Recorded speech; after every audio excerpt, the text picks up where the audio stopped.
TB का शुमार एक से दूसरे इंसान को जरासीम से मुतासर करने वाली बीमारियों में होता है। दुनिया में हर साल लाखों अफराद इससे मुतासर होते हैं। चिन्योट में हर माह 70 से 80 अफराद इस मर्ज़ का शिकार हो रहे हैं। आम ज़बान में हम उसको टीबी कहते हैं, जो फेफड़ों की बीमारी होती है। मोस्टली जो पाकिस्तान में हमारे पास चिन्योट में जो है 90% केसेस जो हैं वो फेफड़ों की टीबी जो है। ज़िला भर में वाहिद टीबी अस्पताल में एक्सरे मशीन और दीगर अहम टेस्टों की सहूलियात न होने के बराबर हैं।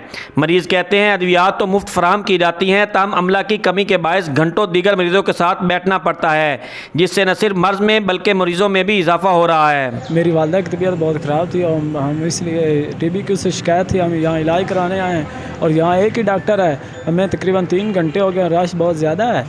काबिल इलाज मर्ज़ टीबी के एक मरीज़ की बदएहतियाती के बायस 10 मजीद अफराद मुतासर होते हैं। सिगरेट के इस्तेमाल और क़ुव्वत मदाफ़त की कमज़ोरी की वजह से ये मर्ज़ फेफड़ों को जल्द मुतासर करता है, जिससे अमवात वाक़या हो रही हैं। ज़रूरत इस अमर की है कि एहतियाती तदाबीर इख्तियार की जाएँ। कैमरा टीम के साथ अमीर उमर चमन, एयरवाई न्यूज़, चिन्योट।